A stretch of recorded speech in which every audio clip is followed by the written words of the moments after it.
Alright guys, I want to talk to you today about the front AGM battery delete. I see a lot of people talk about deleting their AGMs and just running lithiums in the back.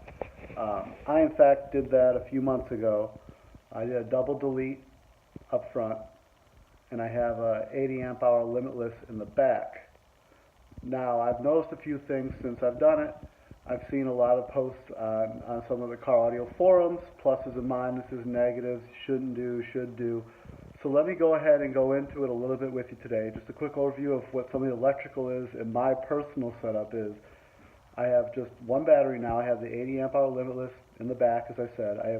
I have two 280s and a 320 Araghi alternator. So I have three alternators on here. And I have two SCV 6Ks gain matched at 0.5 apiece.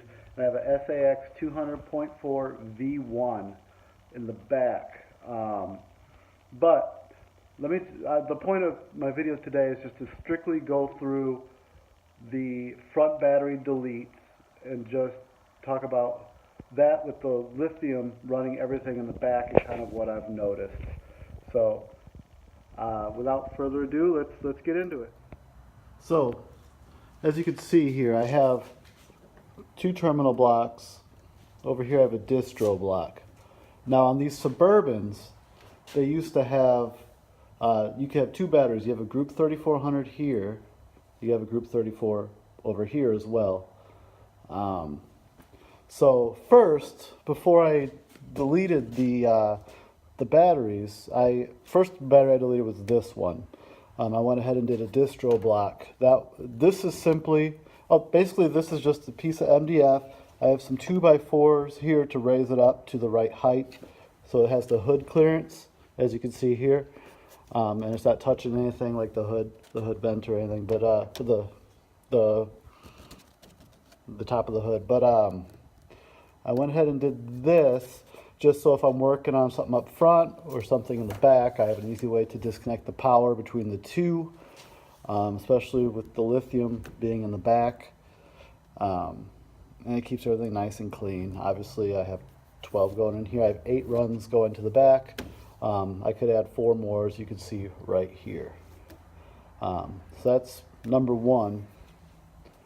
Number two, here basically the same thing, MDF. I was worried about the blocks possibly sliding, so I went ahead and put these pieces of wood right in here. It's just simply me being OCD about it. You don't have to. Same thing, MDF. I have it raised up. I have the clearance. I did have a excess power D3400 here in past videos. Basically all I did was I took the battery out. I added the blocks around the top of it, and I put a lag stud in here that holds them in, so they're not going anywhere. They're not moving. And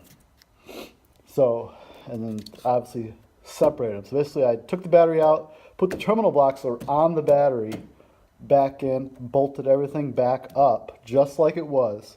Didn't change anything. Still got the big 3 or big 4, whatever you want to call it. I have all that set up. Obviously everything running. I got blocks on all the alts. There's 3, 2 up top, 1 down below, which you really can't see unless you're really looking for it. Everything's running exactly the same as if there was a battery. It's just got a piece of MDF here, basically as a case instead of an actual battery. These will both eventually probably become super caps encased here, but for now. And then in the back here, as some of you know, I have a 80 amp hour Limitless. The reason why I have this cover on it is I compete in Midwest SPL, and you have to have all the terminals covered on batteries, lithium and AGM. The hood is the cover up front. Obviously I created a cover in the back here. Obviously it's running off the other side. I have everything fused. I know you really can't see it because there's so many wires, but everything's fused. There's a Jim's Machine Works fuse block underneath, and then there's the 2 SCV 6Ks here, and then the 200x4 here, and then the subs obviously. But yeah, so what did I notice when I did this? Alright, so some of the things I first noticed when I did this, I don't drive this truck every day, I probably drive it once a week to work, or to car shows, or whatever the case may be. But, I purposely didn't drive it for quite a few days. I didn't start it for a few days. I wanted to see what the voltage would do. So I saw a lot of people saying that if you don't run it, it'll drain, it won't start, it'll hurt the battery. I haven't had any of those issues. I started, it pops right up. It's a little bit cold out here right now in Missouri, so it pops right up to 15.2. When it's cold, when it's warm, it's right at 14.9, 15, which is better than what I had with the 3400 in here. When I had the 3400, it would be at 14.9, 15 cold on a cold day, and then it would be right around 14.4, 14.3 when warm.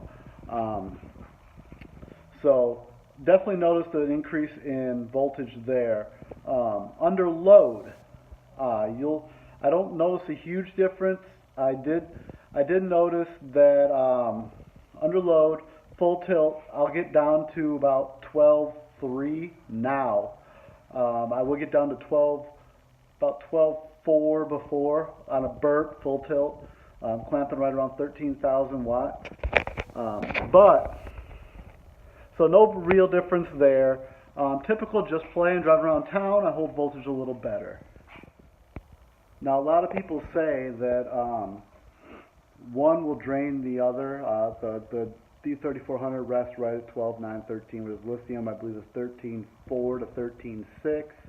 That is absolutely true. I will tell you that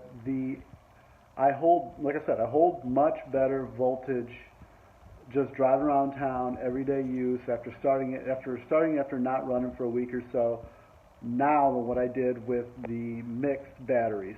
So I'm definitely, no matter what you do, you shouldn't mix batteries. But I am holding voltage much better now. If you're just running lithium, that's great. I would definitely ditch the AGM. There's nothing wrong with AGMs. I ran them for years. I think my preferred method now is caps with lithium. That's kind of what I'm going to move to next year.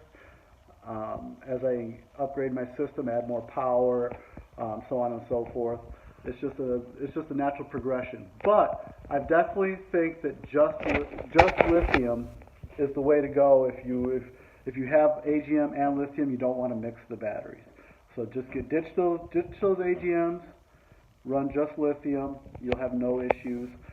Truck won't have issues starting. You won't have issues running. You won't have issues if it sits. I've been playing with it for about a month or two now. So overall, I'm happy with it, and I recommend it to everybody. I see a lot of videos online about it.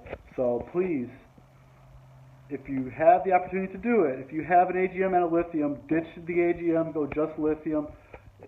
There's no negatives to it, only positives. So you shouldn't hold back. If you like what I'm doing here, if you like the channel, go ahead and hit subscribe down below. If you have any questions about anything related to this video, car audio in general, or anything else, just go ahead and put them in the comments and I'll respond to you right away. Thank you.